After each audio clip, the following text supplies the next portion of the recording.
nós vamos estudar o livro do Gênesis. O livro do Gênesis é um dos livros mais importantes, não só da Bíblia Sagrada, é um dos livros mais importantes da humanidade, visto que é o único livro que narra de fato a origem do universo, a origem das nações, as etnias, os povos e línguas espalhados sobre a face da terra. Tá? Então, quando eu te perguntar por que o livro de Gênesis é um dos mais importantes, você não anotou, e aí diz que eu não falei, tá? Vamos lá. Antes de entrar na lição de número 1, eu quero fazer uma análise geral do livro de Gênesis. Isso que eu vou abordar no primeiro momento, não está aí na lição, mas é para já te dar uma entrada no livro de Gênesis. O livro de Gênesis está dividido em 3 partes fundamentais. A primeira parte vai do capítulo 1 ao capítulo 11, tá? E trata sobre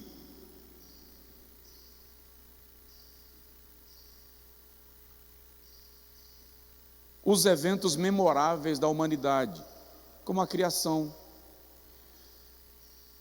a queda da raça humana, o dilúvio, ao 11, a Torre de Babel, a diversidade das línguas e a origem das nações do mundo. Isso está do capítulo 1 ao capítulo 11. A segunda parte do livro, eu ia usar a lousa para ir escrevendo essas coisas, mas como eu quero trabalhar 2 lições, isso iria aumentar a demanda de tempo e nós iríamos demorar muito, tá? Então eu preferi citar para os irmãos, e os irmãos anotam, sem que eu tenha que tomar um tempo a mais para transcrever na lousa. Futuramente, quando o telão estiver montado, isso se resolve fácil com slides, né? Mas a gente volta para esse nível, se Deus quiser. Tá? A segunda parte do livro vai do capítulo 12 até o capítulo de número 36 e narra para nós a história dos patriarcas, e daqui a pouco eu vou especificar isso para você entender melhor. Então, do capítulo 12 ao capítulo 36, nós temos a história dos patriarcas: Abraão, Isaque, Jacó e José. Eu tenho inclusive uma série de mensagens sobre esse assunto que você pode assistir para conhecer um pouco mais sobre Abraão, Isaque, Jacó e José. É só procurar lá a série Os Patriarcas no YouTube. E a terceira parte do livro vai do capítulo 37 ao capítulo 50 e nos fala sobre quando a família eleita, a família de Abraão, desce de onde estava Jacó para morarem no Egito, tá? E vale ressaltar que o livro do Êxodo começa exatamente onde o livro de Gênesis termina. É uma sequência natural, literariamente muito bem elaborada, para corroborar que as narrativas anteriores estão dentro de uma estrutura literária muito bem construída. Então aí está a divisão do livro de Gênesis. Anotou? Então vamos lá. Do capítulo 1 ao capítulo 11, a história geral da humanidade. Do capítulo 12 ao 36, a história dos patriarcas. Quem são eles? Abraão, Isaque, Jacó e José. E do 37 ao 50, a história da família eleita que desce para habitar no Egito. Eu vou acompanhar aqui para eu não perder a linha de raciocínio, já que eu montei um esboço justamente para alcançar a meta das 2 lições. Um outro detalhe que nós precisamos entender de Gênesis é a sua palavra-chave. Então, se você está anotando, anote aí, palavra-chave. A palavra-chave de Gênesis é Bereshit, princípio, início. A palavra-chave do livro de Gênesis é Bereshit, B-E-R-E-S-H-I-T, Bereshit, palavra hebraica que significa princípio, B-E-R-E-S-H-I-T, temudo, Bereshit, que significa princípio, início. Por quê?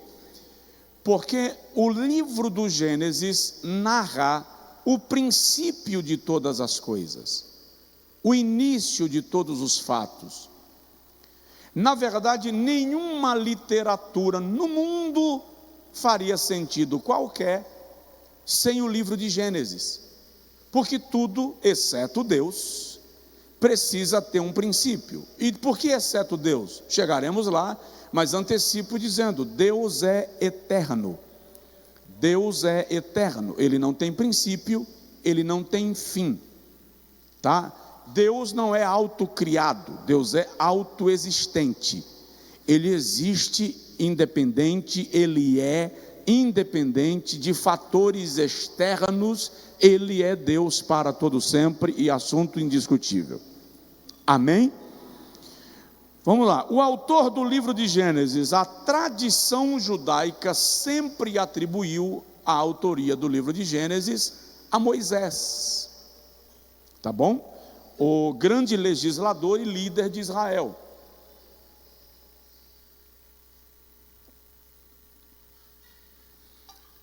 Se você está anotando, data que o livro foi escrito. Aqui é data aproximada, tá, irmão? O livro de Gênesis está muito distante de nós no tempo, para que se consiga estabelecer uma data precisa. Na verdade, os livros do Novo Testamento se estabelece uma data com precisão mais assertiva, porque eles são relativamente recentes, em comparação com o livro do Gênesis, por exemplo, e com o Pentateuco. Então isso aqui é data aproximada. Calcula-se que o livro do Gênesis tenha sido escrito entre 1445 a 1405 antes de Cristo. Tá? Esfera de ação.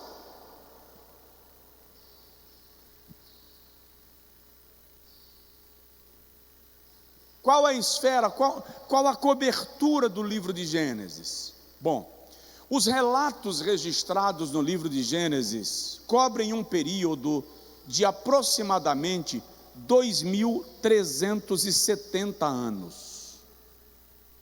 Os relatos registrados no livro do Gênesis cobrem um período de aproximadamente 2.370 anos. Calcula-se que não dá para calcular desde a criação, porque não tem como precisar a data da criação, pelo amor de Jesus. Existe inclusive uma discussão nos ambientes acadêmicos, se os dias da criação de Gênesis 1 são dias como nós conhecemos, dias horários, né? Ou se são eras geológicas. E aí vale ressaltar que uma era geológica pode ter acima de 1 milhão de anos. Então não tem como precisar, embora os teólogos mais ortodoxos, mais conservadores, optem pelo conceito de dias horários, essa discussão nem no ambiente da mais elevada ciência chega a uma conclusão, tá? O fato é que esse cálculo é feito aproximadamente a partir dos relatos do Éden a seguir, tá? Então 2.370 anos, anota, da criação, aspas, do Éden, coloca assim, do Éden ao dilúvio, 1.656 anos. Do Éden ao dilúvio, 1656 anos. Do dilúvio a Abraão, 1656. Do dilúvio a Abraão, 528 anos.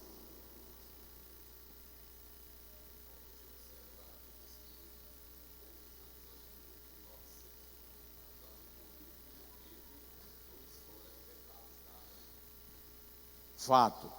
Deixa eu lembrar outra coisa aos irmãos. Há quem pense que antes do dilúvio só tinha Noé, os parentes dele e os vizinhos.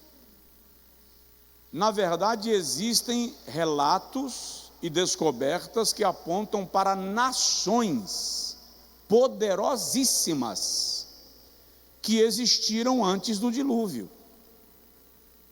Tá? E vale ressaltar aquilo que o irmão Humberto está destacando ali, que desses 1656 anos entre o Éden e o dilúvio, Matusalém ficou vivo 969 anos, mantendo, portanto, geração após geração, a tradição verbal, a comunicação histórica, passando de geração para geração os fatos que se desenrolaram ao longo deste período de tempo antes do dilúvio.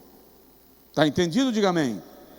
Do dilúvio a Abraão, nós temos 528 anos. Prevalece aí, inclusive, ainda e em sequência, essa tradição verbal.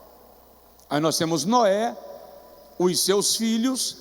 A tradição judaica diz que Sem, por exemplo, viveu mais de 500 anos, que se tornou um sacerdote muito famoso no mundo antigo, e outros grandes reis da história que viveram neste período. Por exemplo, lá no livro de Ezequiel se fala 2 vezes de Noé, Jó e Daniel.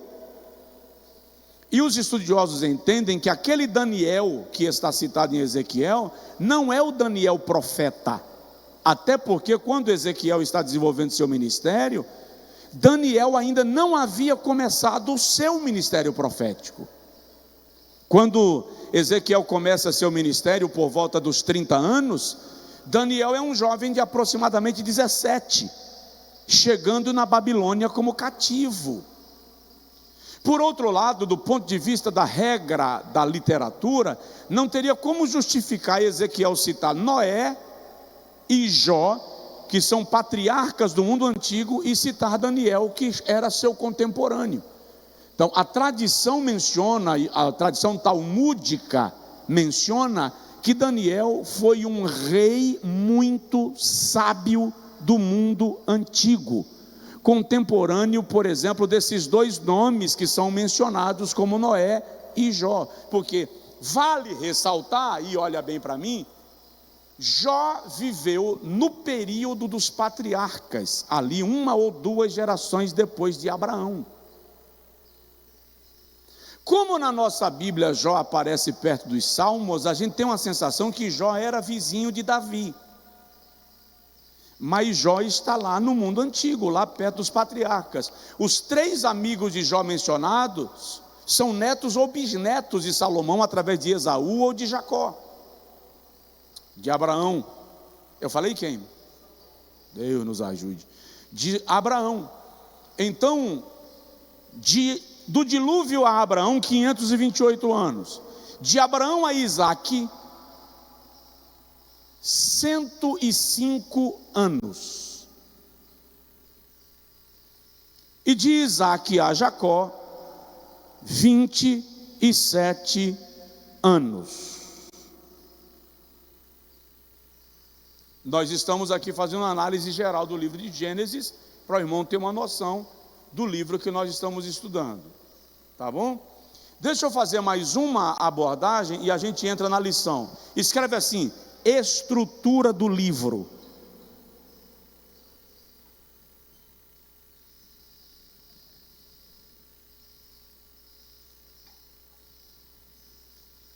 Estrutura do livro.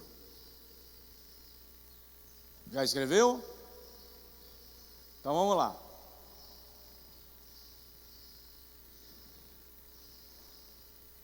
A história da criação.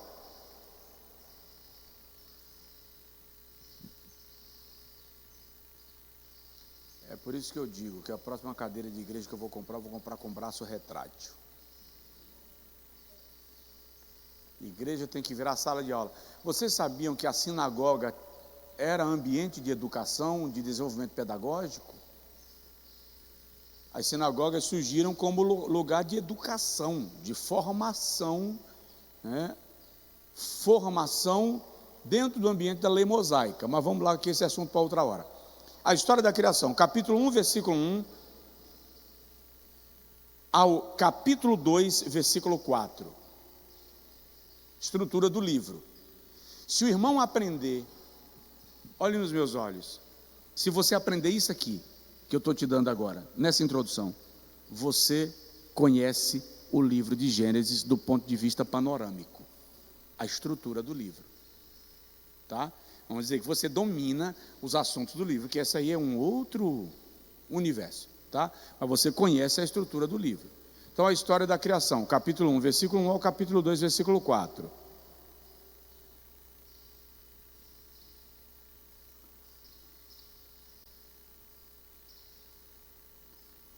Posso avançar? A história de Adão e Eva.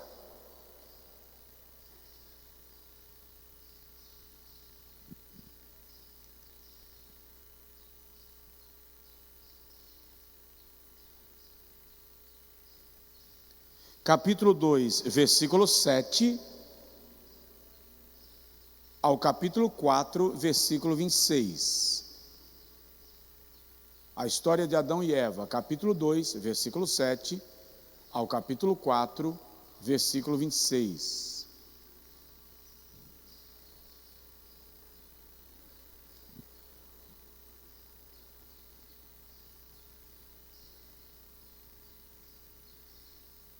Posso ir? A história de Noé e sua família. Capítulo 6, versículo 1 ao capítulo 11, versículo 32.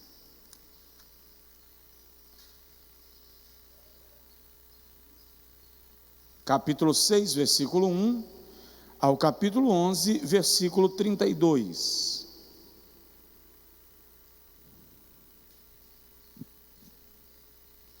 Capítulo 6, versículo 1 ao capítulo 11, versículo 32.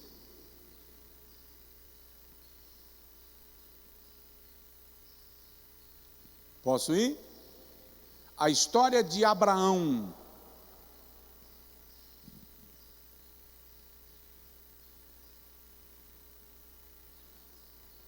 Capítulo 12, versículo 1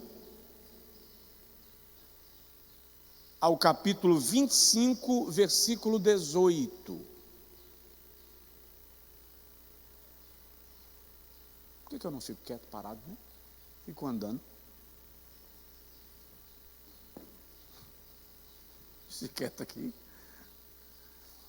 A história de Isaac.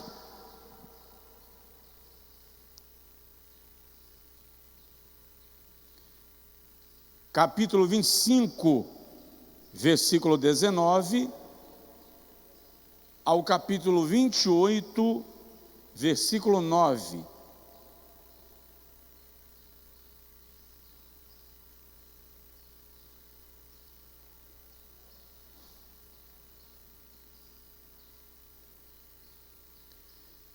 Lá vai, a história de Jacó.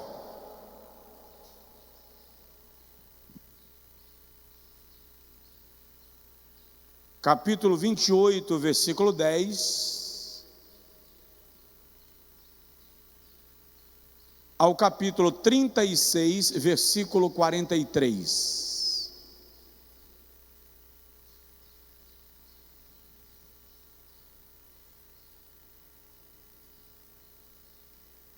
E a história de José.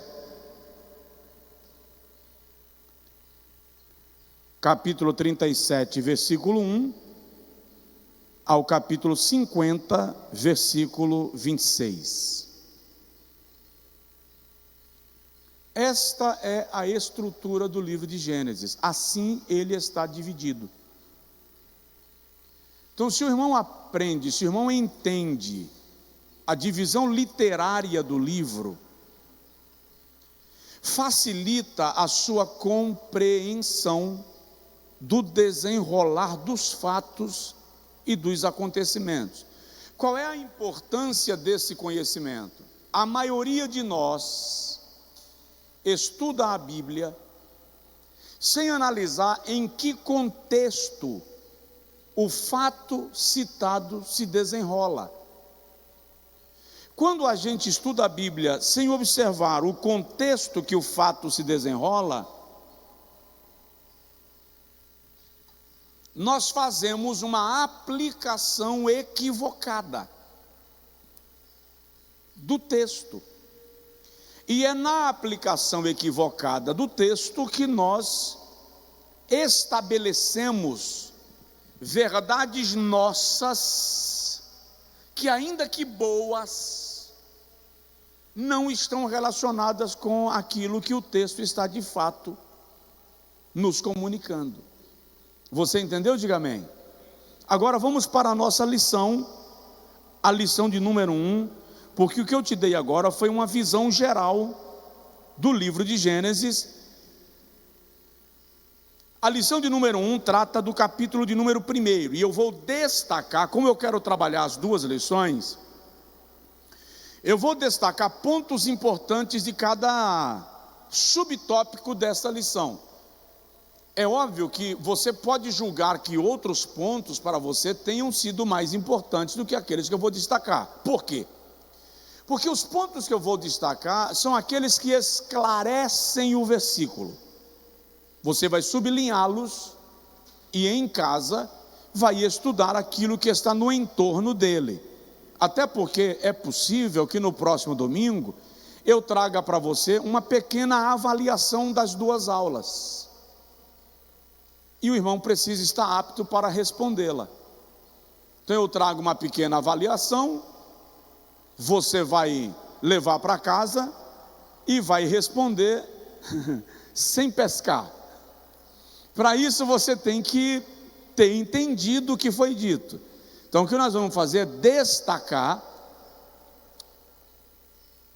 pontos importantes de cada tópico. Na introdução diz assim: o livro de Gênesis apresenta 3 grandes divisões. Do capítulo 1 ao 11, a história dos primórdios, já vimos isso. Do 12 ao 36, a história dos patriarcas do povo hebreu. E do 37 ao 50, a ida da família eleita para o Egito. É consenso entre os judeus que Moisés é o autor, não apenas de Gênesis, mas de todo o Pentateuco, excetuando-se, evidentemente, a parte final de Deuteronômio, quando fala de sua morte. Objetivo do livro, primeiro tópico aí, objetivo do livro: mostrar a origem das coisas. Tem um versículo aí, vamos ler todos juntos esse versículo, vamos lá? Esta é a gênese dos céus e da terra, quando o Senhor Deus os criou. Vamos ler de novo, porque vocês leram com medo, e é preciso se soltar, tá bom? Vamos novamente? Esta é a gênese dos céus e da terra, quando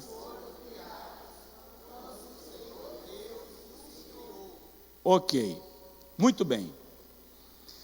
Nesse primeiro tópico do livro, o autor mostra a importância do livro do Gênesis e do Apocalipse. Pois, enquanto Gênesis revela o início de todas as coisas, Apocalipse nos apresenta o final de todas as coisas como nós conhecemos. Porque daí em diante nós entramos naquilo que a teologia cristã chama de o estado eterno. Já destaquei para os irmãos o princípio ou a origem da palavra que está aí nesse primeiro tópico, que é Bereshit, dando a ideia de início, de princípio, portanto o livro que abre a seção de tudo que vai ser escrito a partir de então. O segundo tópico da lição cita reorientar a visão do mundo. Vamos ler o texto aí bíblico e eu destaco com você aquilo que eu selecionei aqui para nós.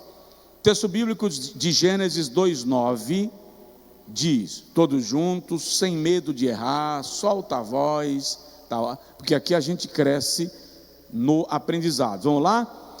Do solo fez o Senhor Deus brotar e boas para alimento, e também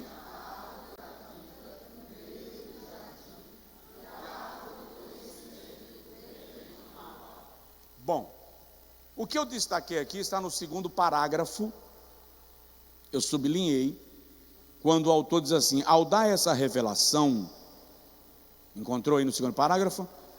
Ao dar essa revelação, Deus queria que seu povo olhasse o mundo, não como os egípcios olhavam, atribuindo tudo a divindades sem vida ou adorando a criação em vez do Criador. Eu destaquei isso aqui para lhe falar o seguinte: os hebreus ficaram mais de 400 anos no Egito. Toda a visão de mundo que os hebreus tinham quando saíram daquele cativeiro era a visão egípcia. Os egípcios tinham um panteão de deuses para cada coisa e para cada ato. Por exemplo, quando Deus envia as 10 pragas, não é que no Egito só havia 10 deuses, havia uma infinidade, aqueles eram os principais. Deus estava mostrando com cada uma daquelas pragas que ele, o Deus de Israel, é superior àquela divindade que os egípcios tinham como divindade principal.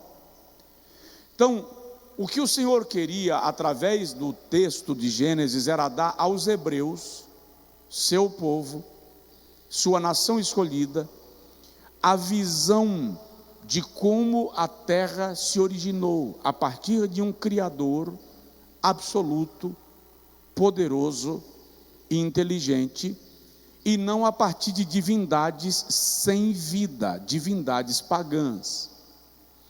Os judeus estavam tão acostumados à idolatria do Egito, que, por exemplo, 40 dias que Moisés se ausenta deles, eles constroem um bezerro, e não foi ideia do povo, foi ideia de Arão. Trazei-me vosso ouro, vossa prata, e eu farei para vós um bezerro de ouro para que vocês adorem.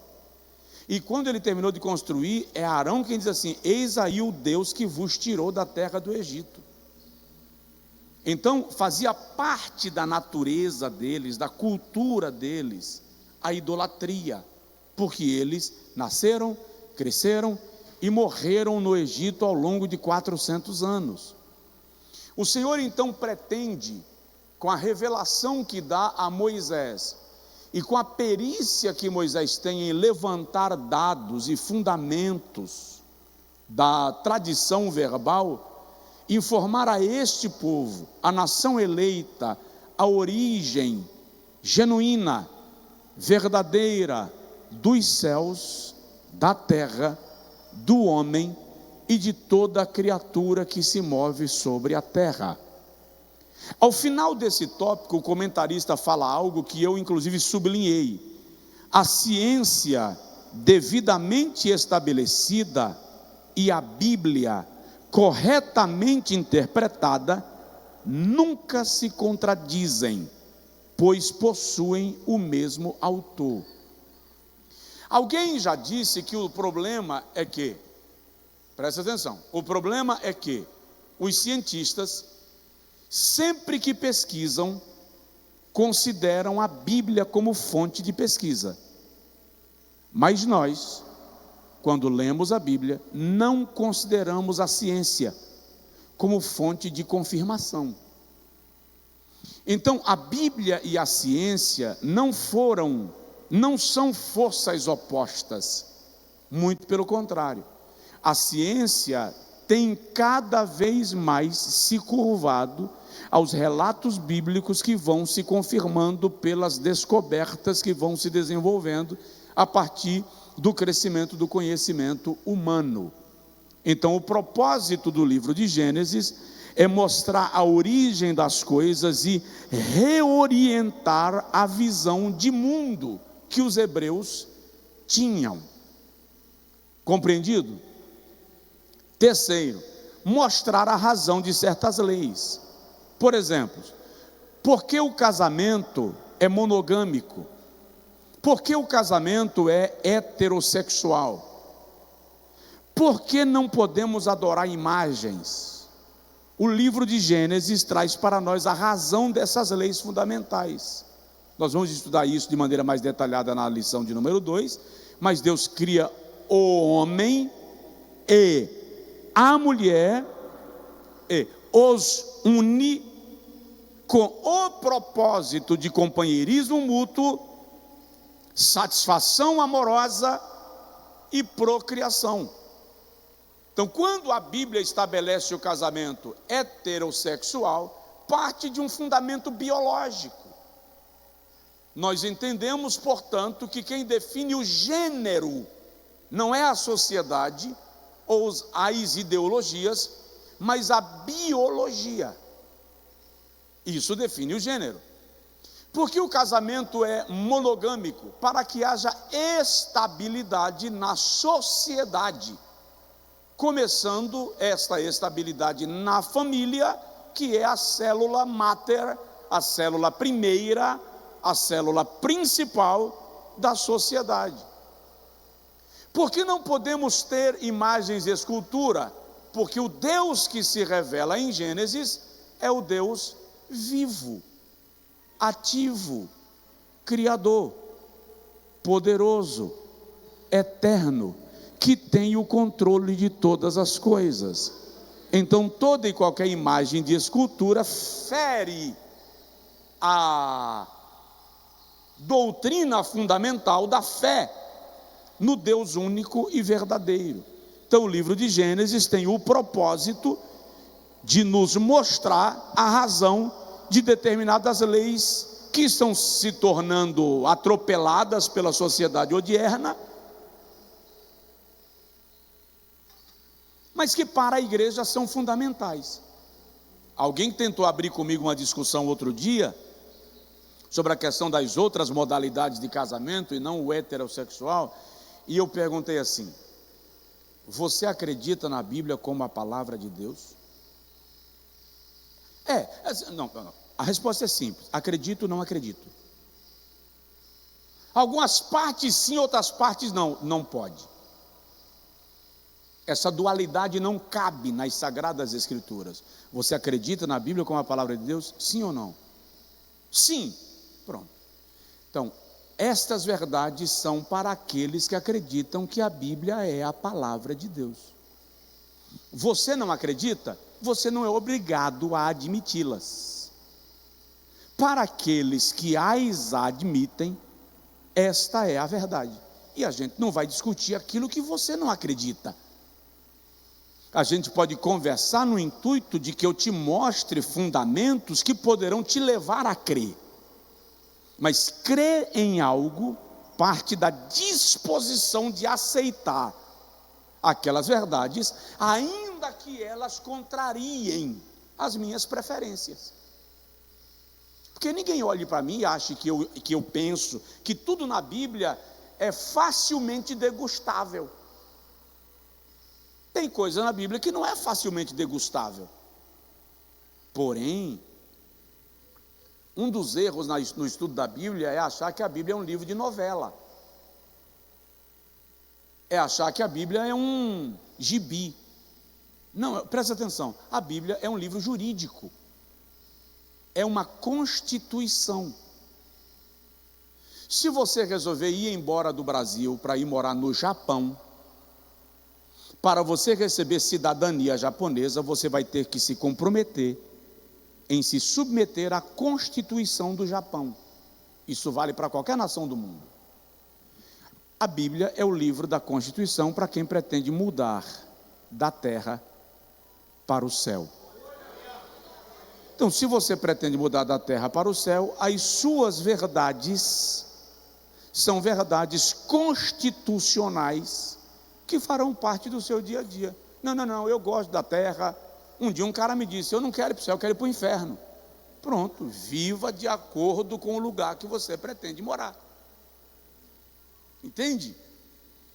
Então, para aqueles que pretendem morar no céu, a Bíblia é o livro que regra, que orienta, que conduz. Eu não entro nesse tipo de discussões ideológicas. Você crê? O problema é que essas ideologias estão querendo invadir o ambiente daqueles que creem nas Sagradas Escrituras como palavra de Deus. Aí nós precisamos, obviamente, criar piquetes de segurança. Como se faz isso? Por meio do ensino sistemático e orientado da palavra de Deus. Vamos lá. Segundo tópico da lição, fala agora do Criador. O Criador, veja só, aceitar que há um Criador é uma questão de inteligência e honestidade. Aceitar quem é esse Criador é uma questão de fé. O fato é que o mundo não poderia ser organizado da forma que o é, sem ter uma mente pensante, maestrando toda essa estrutura de maneira extraordinária e perfeita. Quem é esse Criador? Nós cremos que este Criador é Deus. Capítulo 1, versículo 1, ele é autoexistente. Leia comigo o texto, por favor. Segundo tópico, subtópico de número 1, é autoexistente. Vamos lá?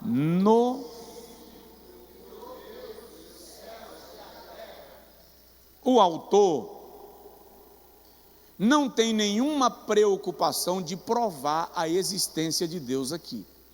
Aliás, presta atenção nisso. Na Bíblia Sagrada não existe a preocupação em nenhum momento de provar a existência de Deus. O próprio Deus não demonstra em nenhum momento nenhuma ansiedade de provar que Ele existe. Por que isso? Porque se nós analisarmos que a relação de Deus com Abraão era mais real do que a relação que eu tenho contigo, Deus não precisava provar para Abraão que Ele existe. E considerando que nós somos descendência de Abraão, de Adão,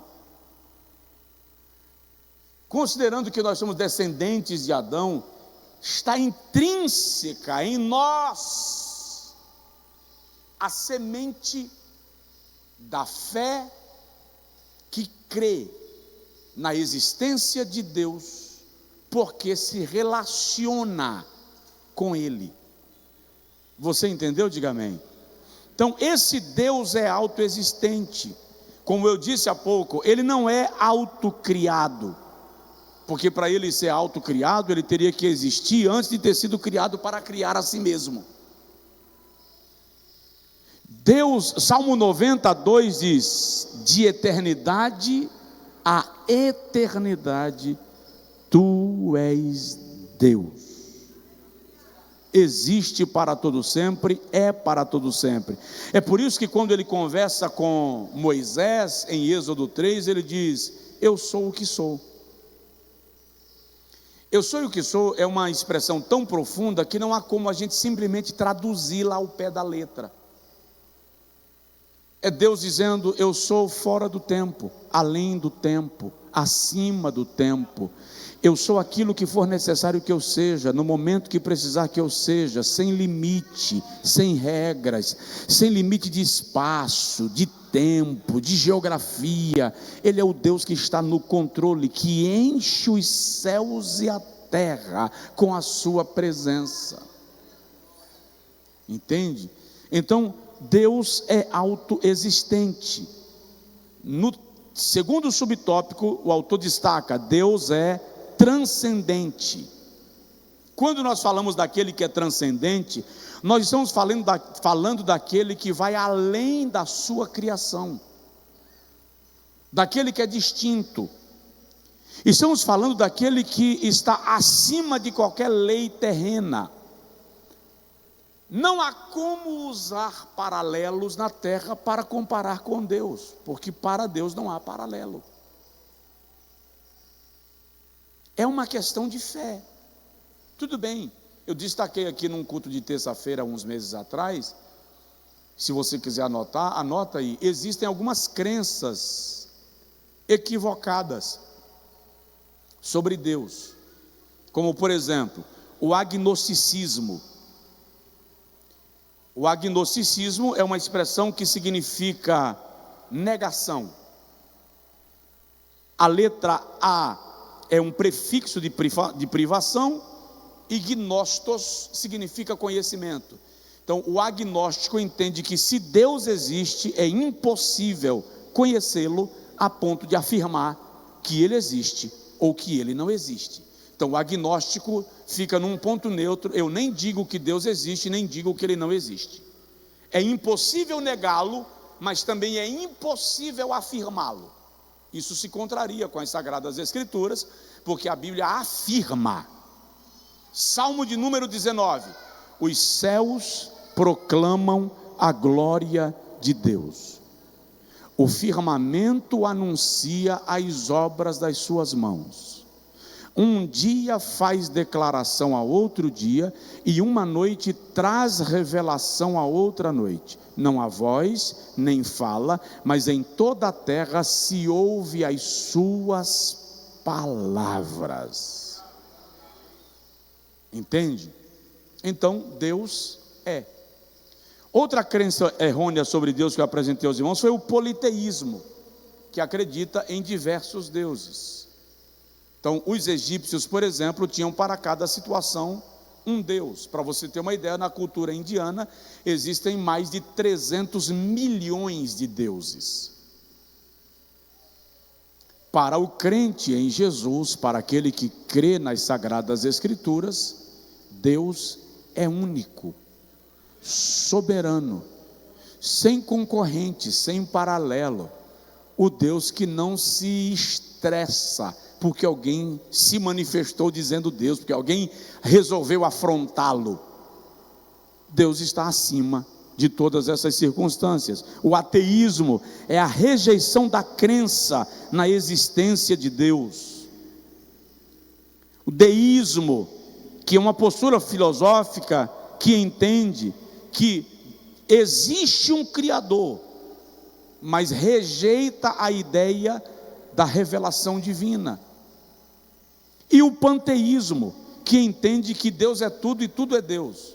Então aquela árvore é Deus, o cachorro é Deus, o rio é Deus, e na verdade, já disse para os irmãos no dia que eu preguei sobre isso, que o Criador não é a criatura não é o Criador. A música não é o músico, a tela não é o pintor, a luz não é o eletricista. Então não podemos confundir a criatura com o Criador.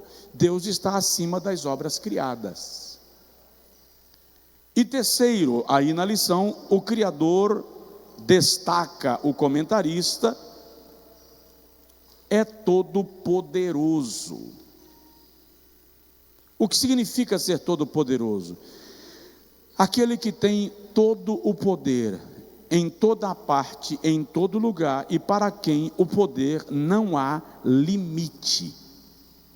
Ele é soberano, ele é perfeito. Salmo 115:3, ele faz aquilo que lhe apraz. Então, nós precisamos conhecer o Deus a quem nós servimos e adoramos. Amém? No tópico de número 3, o autor vem falar da criação. E aqui eu quero ler algumas coisinhas, só para você ter uma noção. A obra de Deus: no princípio criou Deus os céus e a terra. Lê comigo, ó. Gênesis começa com a expressão no princípio criou Deus. Com isso deixa bem claro o sujeito da criação. Presta atenção.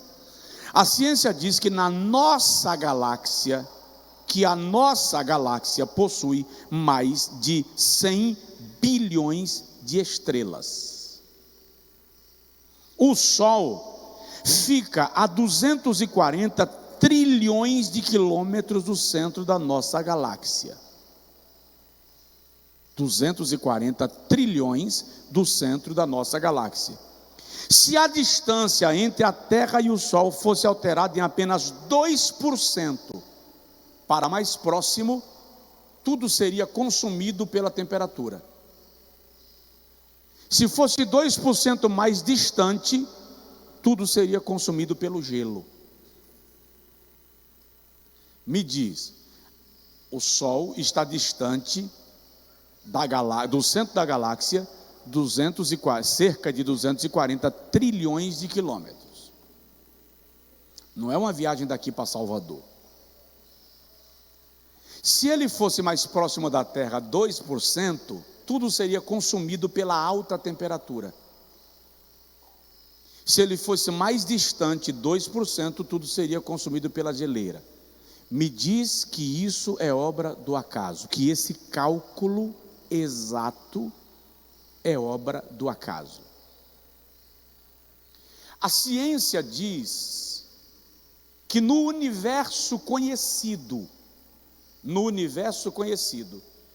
existem cerca de 500 bilhões de galáxias. A Via Láctea é apenas uma. Essa Via Láctea, que tem cerca de 100 bilhões de estrelas, alguns planetas conhecidos, cujo Sol está a 240 trilhões de quilômetros do centro da galáxia, é apenas uma, entre cerca de 500 bilhões de galáxias, e cada uma tem o seu Sol. Então, quando alguém pergunta sobre mundo, a primeira pergunta que eu faço é: qual é o teu conceito de mundo? Porque existe um conceito de mundo que precisa ser visto em pelo menos 3 dimensões. Primeiro, existe um mundo que é o meu mundo, o que eu vivo, a minha realidade. Existe um mundo além de mim, que é o mundo que envolve as pessoas que fazem parte do meu círculo próximo de convivência. E existe um mundo além disto, de pessoas que não fazem parte da minha convivência, mas que fazem parte do mesmo ambiente e espaço geográfico que eu vivo. Mas eu chego numa aldeia lá da África, e eu percebo que as pessoas têm o seu mundo, e para elas pouco importa o que acontece em Feira de Santana. Não as afeta em nada. Entende? Eu parei esses dias numa calçada em Nova York, sentei num degrauzinho e fiquei olhando as pessoas passarem.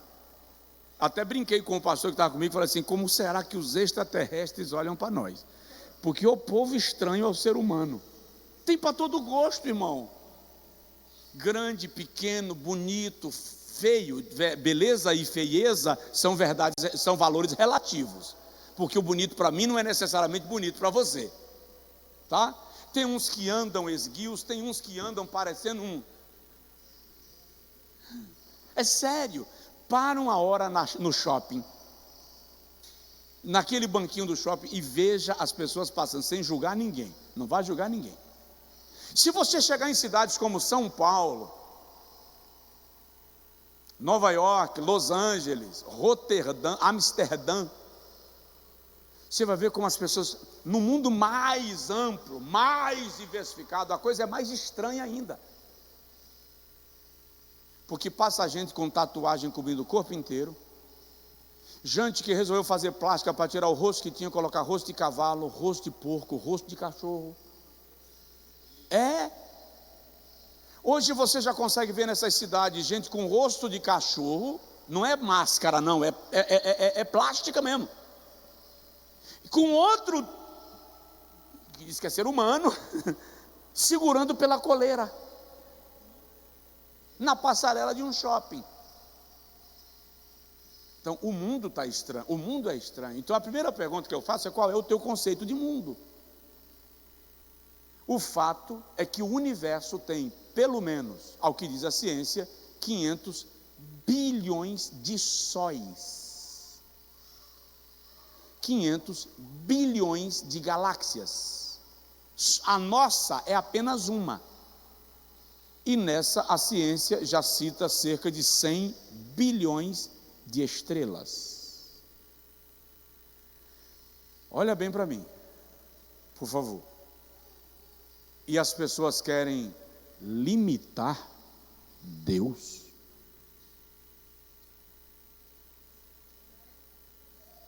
E as pessoas querem que Deus se sinta tristinho e deprimido, porque ela diz assim: eu não gosto de Deus. Conversa com um italiano, por exemplo, e quando você fala o nome de Deus, ele cospe. Há uma rejeição à figura de Deus na Itália, na Alemanha e em outras nações do mundo, que é uma coisa assim absoluta. E Deus fica deprimido. Se vocês se calarem, as pedras me glorificam. Se vocês não me quiserem, até das pedras eu posso gerar filhos para mim. Se vocês não me glorificarem, as árvores batem palmas. Os pássaros cantam em adoração a Ele. Salmo 148 diz que até as minhocas lhe adoram no subsolo. Fala sério. Ele tem o controle de todas as coisas. Daí a frase fazer muito sentido: Deus sem você continua sendo Deus, e você sem Deus é o quê?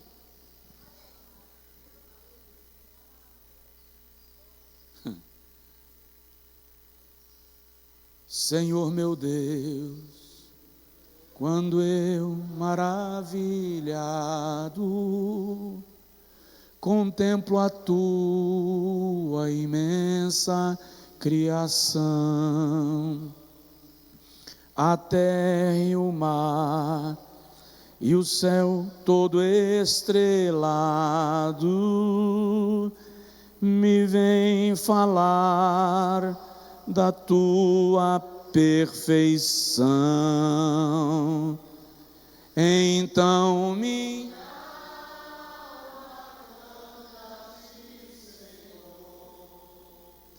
grandioso és tu, grandioso és tu.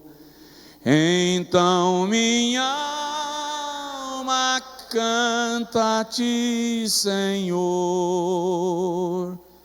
Grandioso és tu, grandioso és tu.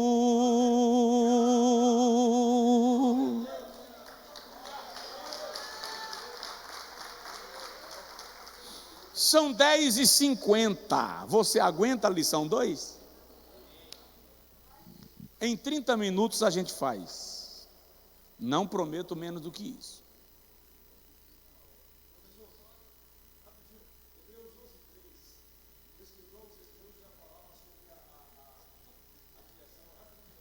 Pode ler, pode ler. Pode ler. Amém. Paz, meus irmãos. O escritor aos Hebreus 11:3: é pela fé que entendemos que os mundos foram criados por Deus. Em algumas versões, o universo foram criados por Deus. E que aquilo que pode ser visto foi feito daquilo que não se vê. Os mundos, em algumas versões, o universo. Eita Deus grande.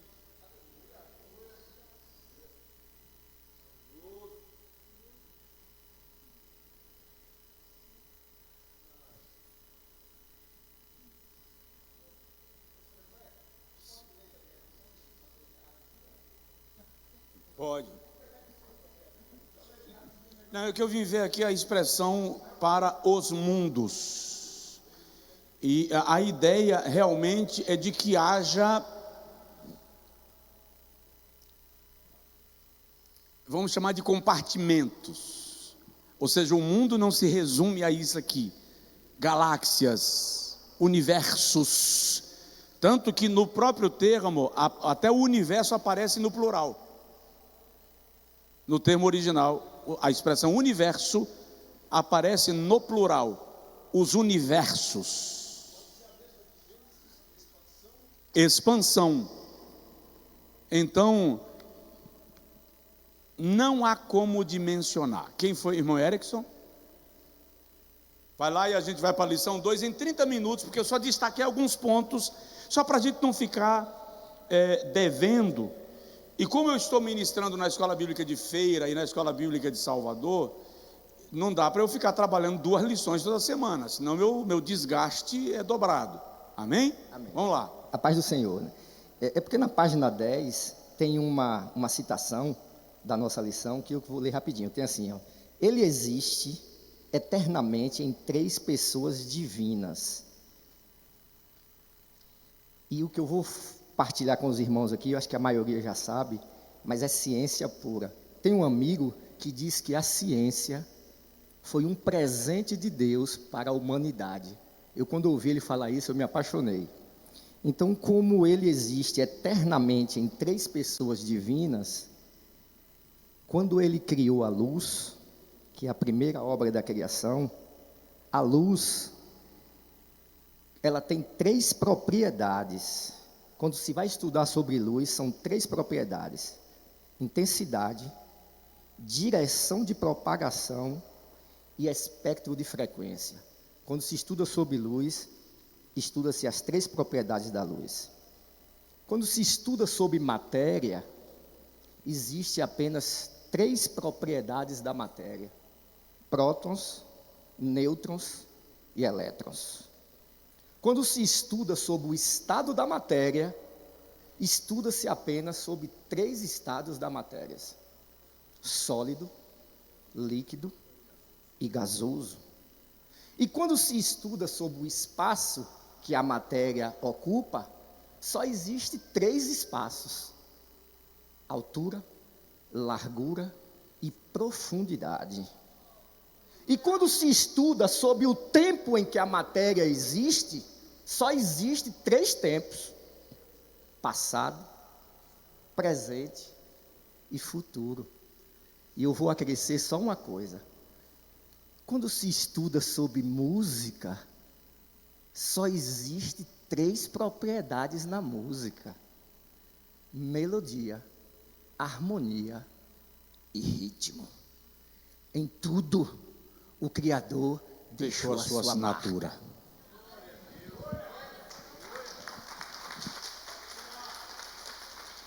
É isso aí. Lição 2. A lição 2 trata do capítulo 2 de Gênesis. Vamos direto aqui para a criação do homem. Destaquei aqui primeiro, método da criação. O autor começa dizendo que é muito comum você encontrar em Gênesis primeiro a expressão produza. Produza a terra. Produzam as águas. Mas na criação do homem ele disse: façamos.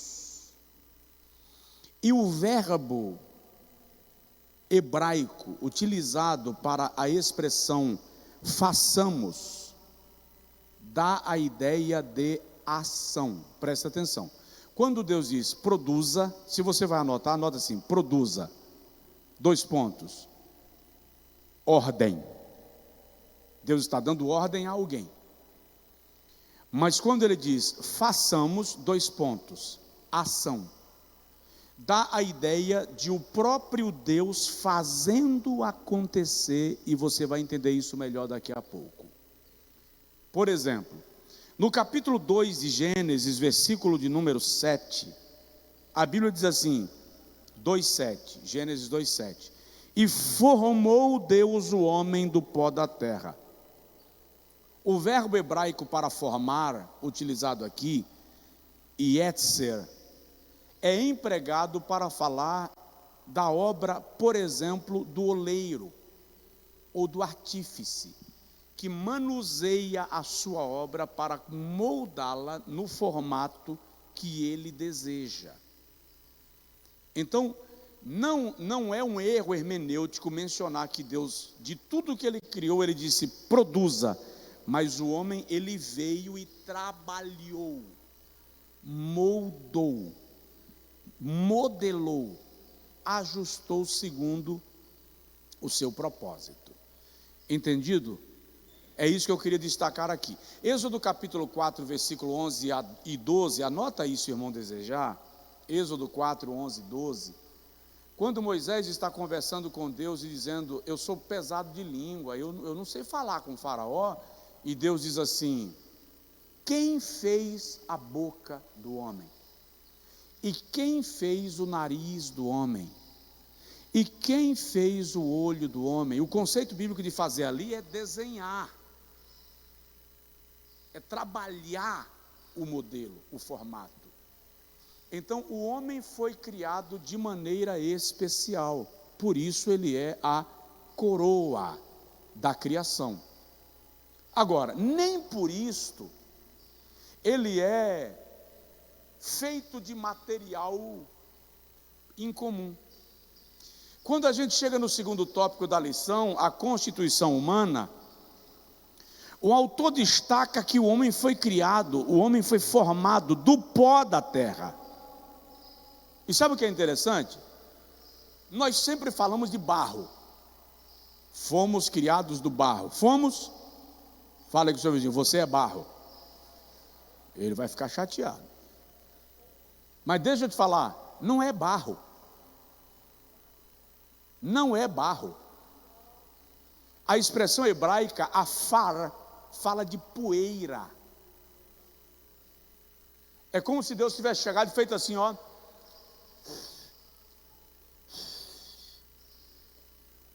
O pó que subiu, a poeira, é disto que ele fez, eu e você. Tem uma música antiquíssima de Shirley Carvalhais que diz assim, ó, poeira, tudo é poeira, porque me humilhas assim se também és poeira, poeira, tudo é poeira, o único que não é poeira se chama Jesus. Então, a constituição, a base da constituição humana é pó. Os 14 elementos químicos encontrados no corpo humano são elementos químicos que formam o barro.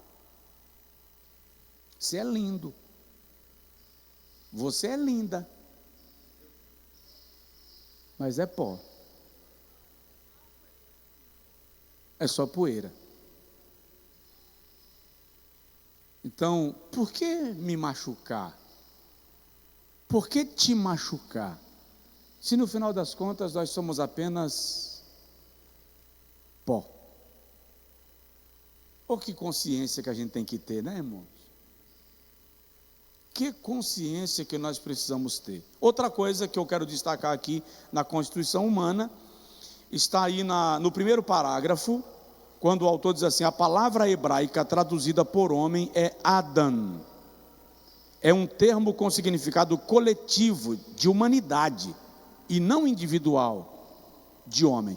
Então, no sentido geral, a palavra Adão fala de humanidade, e nesse sentido geral, todo ser humano é Adão, humano, humanidade. Tá? O homem foi criado da poeira, e no sentido geral, todo homem e mulher é Adão. Daí na crônica de C.S. Lewis, todos os homens e mulheres serem chamados de os filhos de Adão.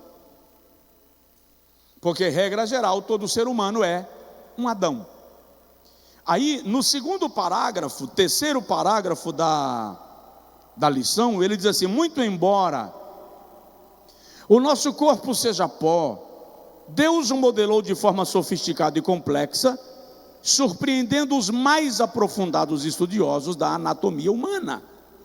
São 206 ossos, 640 músculos, 3 bilhões de fibras nervosas. Isso é a formação do teu corpo, isso é a tua composição. Tá?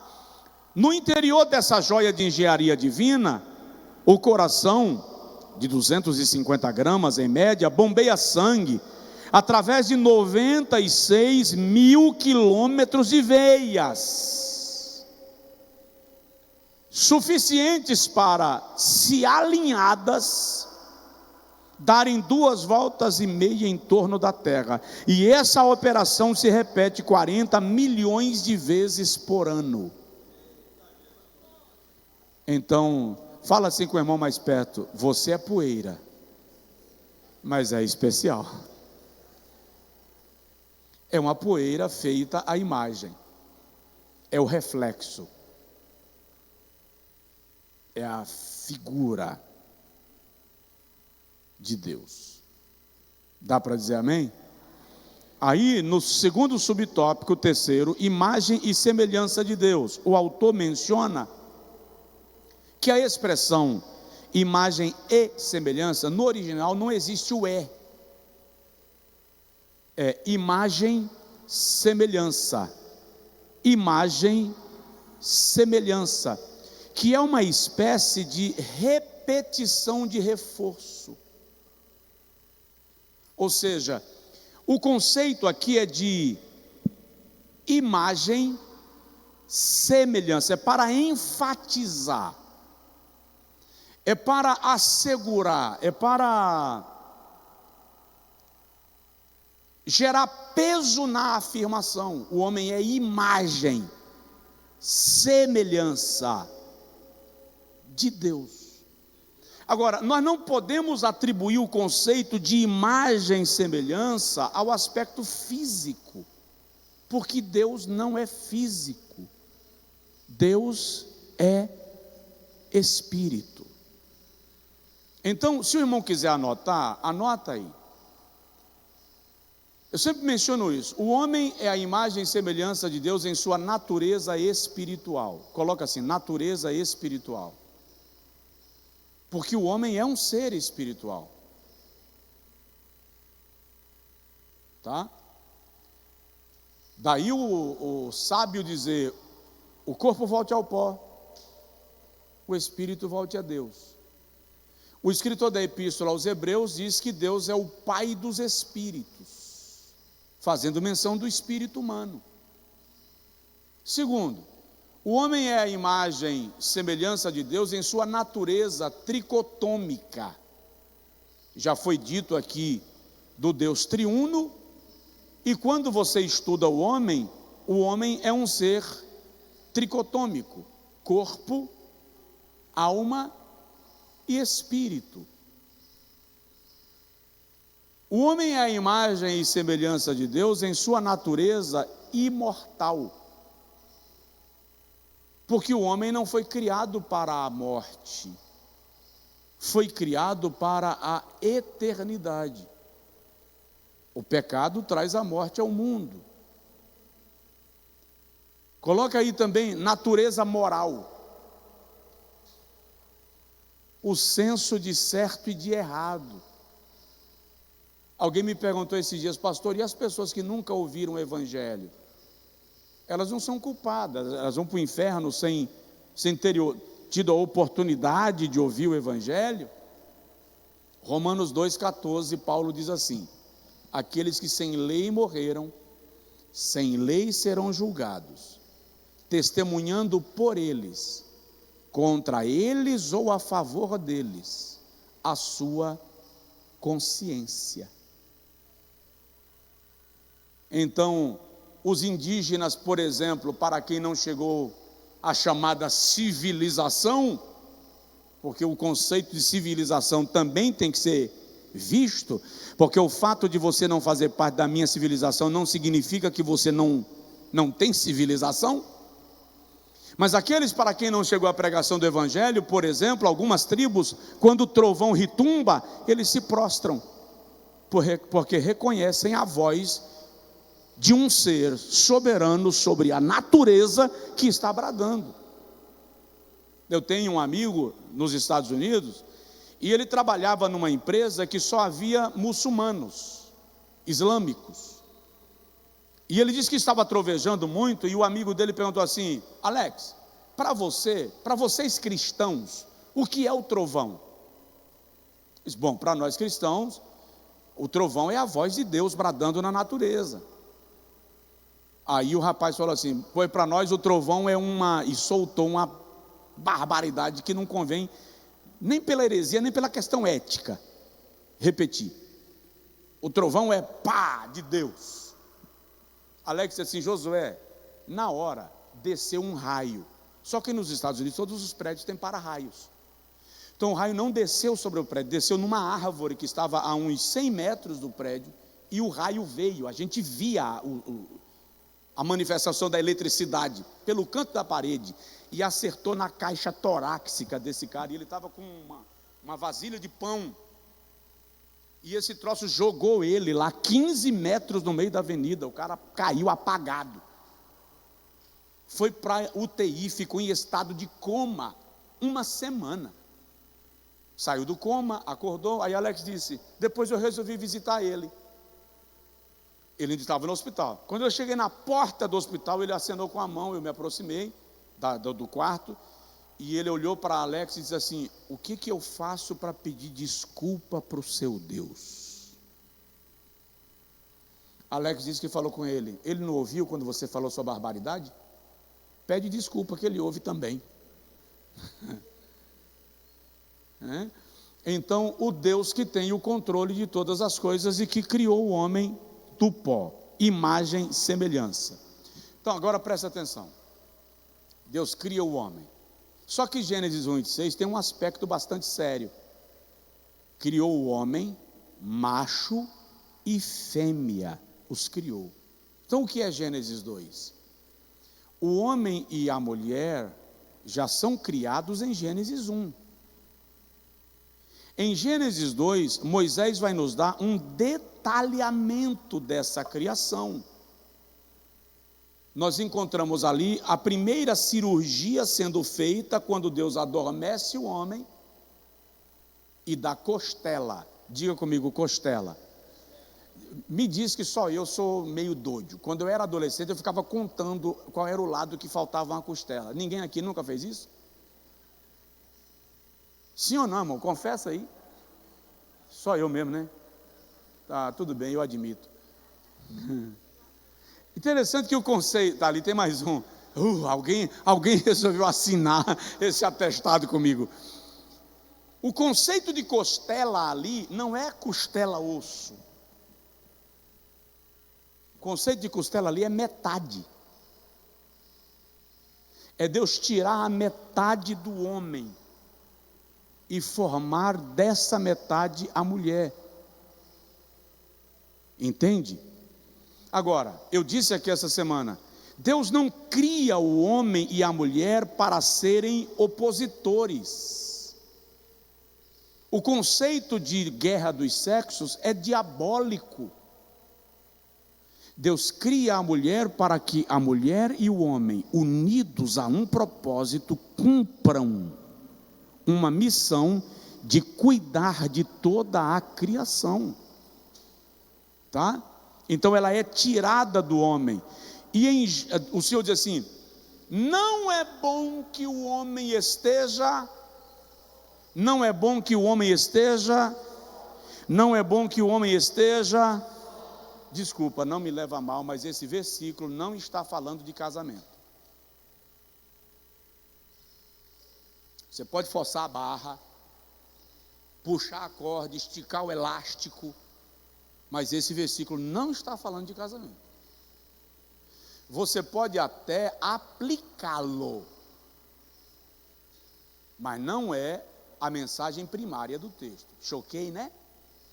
Choquei porque lhe disseram que era. Sinto muito por você. Far-lhe-ei uma adjutora que lhe seja idônea, compatível. O que é que Deus está fazendo aqui? Todas as espécies tinham seres compatíveis para relacionamento, para convivência, e o homem não tinha, ele estava só. Deus está dizendo: vou criar alguém da mesma espécie, para que haja compatibilidade, relacionamento. Está aqui uma prova de que o homem não vem do macaco. Porque se a questão não é bom que o homem esteja só, porque não tem ninguém compatível, já tinha macaco. Então o homem se relacionaria muito bem com os macacos, ele se comunicaria, se socializaria. Deus está querendo criar alguém com quem o homem possa se socializar, se relacionar, emocional, psicológica, física e espiritualmente. Agora, como isso se aplica a casamento? Se Deus cria outro Adão, Andros, ia ficar Adão e Adão conversando a vida toda no Éden, mas não haveria frutificação, multiplicação, procriação. Até hoje seria apenas Adão e Adão. Então Deus diz: vou criar alguém idôneo. Idôneo ali é compatível. E compatibilidade ali não é de gênios, porque essa piada de compatibilidade de gênios não existe, porque meu temperamento não é compatível com o temperamento de Hélide, nem na China. Não existe isso. O temperamento do irmão Fábio não é compatível com o temperamento da irmã Rose, nem no Egito. Então, assim, não, incompatibilidade de gênios. Desculpa, minha avó chamava isso de fricote. O que existe é o irmão Erickson, como é o nome da senhora? Com a irmã Conceição, que não obstante os temperamentos se chocam, eles decidiram pegar aquele texto da Bíblia que diz que assim como o ferro lapida o ferro, assim o rosto de um homem é lapidado pelo rosto da sua mulher. Ou seja, vamos construir o processo de adaptação, porque nós decidimos constituir uma família sólida e bem-aventurada. Então, Deus, compatibilidade aqui é alguém com quem ele possa se relacionar, procriar, progredir, para fazer valer uma lei: crescei, frutificai-vos, multiplicai-vos e enchei a terra. Só dá para crescer, multiplicar, frutificar e encher a terra se houver essa compatibilidade, não de gênios. A questão aqui é de condição de relacionamento físico, emocional, psicológico e espiritual. Não é bom que o homem esteja só, porque ele foi criado para se relacionar. Você pode se isolar? Pode. Vai viver em plenitude? Não vai. Um dos métodos de tortura, e a gente termina, mais usado na Guerra da Coreia, foi o método da solidão. Os agentes do comunismo norte-coreano descobriram que os capturados, fossem americanos, japoneses, sul-coreanos, eles ficavam presos em celas isoladas, com isolamento acústico, e não tinham contato nem com os seus torturadores.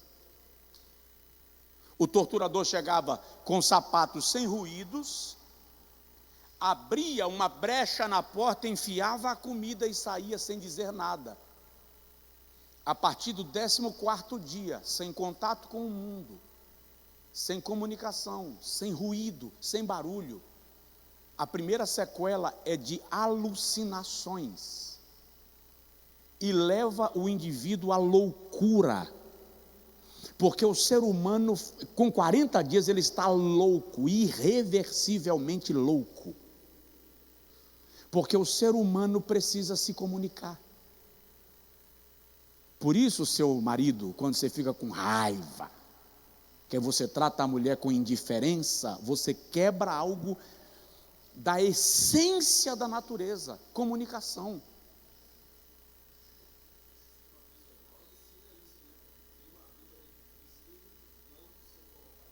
Numa solitária. E o raciocínio psicológico é: você vai ficar tão só, que vai querer até bater papo com aquele que você não se entendeu. Exatamente. Então, não é bom que o homem esteja só. Vou criar alguém, uma adjutora que ele seja idônea, compatível, semelhante, não igual. Semelhante, para que o propósito da criação seja alcançado e cumprido. Você me entendeu? Diga amém. Então, dentro da estrutura do casamento, o texto se aplica porque marido e mulher se unem para relacionamento, complementação mútua, realização amorosa. E a gente não pode condicionar a convivência à compatibilidade de gênios, porque senão nós seríamos um bando de zumbis. Você quer compatibilidade de gênio? Liga para Elon Musk, pede um robozinho, pede para configurar com o teu comportamento, e quando você chegar em casa, você diz assim: bom dia, robozinho, e ele faz assim: bom dia, e vai fazer o que você manda. No mais, não tem compatibilidade de gênio nem entre eu e meus filhos, eles são diferentes de mim. Uma segunda Alexia, compatibilidade de gênios. Fala isso para a Vitória, que 1h da manhã está querendo brincar e passear na rua. Você acha que tem compatibilidade de gênios comigo, isso aí? E eu vou fazer o quê? Fechar a porta e mandar ele passear na rua e vou dormir? Não. Entende? Então, esse é o processo que nós temos que aprender acerca das Sagradas Escrituras e dos seus valores. No terceiro item subtópico da lição, ele fala sobre a satisfação de Deus, quando a Bíblia diz em Gênesis 1:31, que o Senhor, depois de fazer toda a obra, viu que era tudo muito bom. Essa expressão é a expressão de quem diz assim: está concluído, cumpri a meta. É o cirurgião que terminou a cirurgia e diz: deu certo. É o fisioterapeuta que termina o tratamento com alguém que não estava condenado a não andar, e agora ele vê o paciente andando e diz: deu certo. É o construtor, é o dono de uma casa que comprou o terreno acidentado, sujo, limpou, aplainou, começou a construção, fez todo o projeto, terminou o último detalhe da decoração, aí sai na porta, dá uma olhada e diz assim: ficou como eu queria. É o Deus que conclui a obra e diz: não há mais nada que precise ser feito. E aí ele estabelece a função e o propósito do homem. Deus cria o homem para prover, proteger e gerenciar. Deus cria a mulher para perceber, aquela que protege, sustentar, estaca de sustentação, e para ser guardiã das costas do homem. Deus dá à mulher habilidades de perceber coisas que o homem não percebe. Ele está querendo pegar a onça, mas não vê o cascavel nos pés. Então Deus dá a ela essa habilidade. E eu disse aqui essa semana, eu estava na Flórida uma certa feita, e a Flórida tem muitos canais de irrigação. Aí tinha um crocodilão lá do outro lado do canal. Eu tenho até a foto, que eu parei para fazer foto do crocodilo. Aí um guarda ambiental parou a viatura e fez assim: é exatamente essa a estratégia. Eu disse: como? Ele disse: você está tão concentrado no crocodilo do outro lado, que você não está vendo um que está a 5 metros de você. Quando eu vi ele, tinha um mesmo. Ele disse: a estratégia é essa: enquanto você está focado no de lá, o daqui te joga na água. Aí os dois descem para o almoço. E fica um de cada lado justamente por isso, porque quem passar do lado de lá vai parar para olhar o de cá e não ver que tem um perto. Então a mulher foi criada para perceber não o crocodilo do outro lado do canal. Enquanto o homem está focado no crocodilo do outro lado do canal, a mulher está percebendo o crocodilo aos pés dele, querendo jogar ele na água para servir de almoço. Então não é guerra, gente, não precisa medir forças, é cada um entender. Minha missão, tua missão. Vamos cumprir juntos? E o plano de Deus vai ser cumprido e glorificado. Diga amém e glória a Jesus. No último tópico da lição vem uma aula de boas maneiras. Nós somos gestores da terra, cuidadores do meio ambiente. Então eu vou lhe pedir um favor, cuide do seu meio ambiente. Para de ficar jogando latinha de refrigerante pela janela do carro. Cuide do seu meio ambiente. Pare de jogar lixo na calçada. Cuide do seu meio ambiente. Nós somos mordomos do planeta. E temos agido com imensa irresponsabilidade em relação a isso. Amém? Que Deus nos ajude, que Deus nos abençoe, que Deus nos fortaleça, em nome do Senhor Jesus Cristo.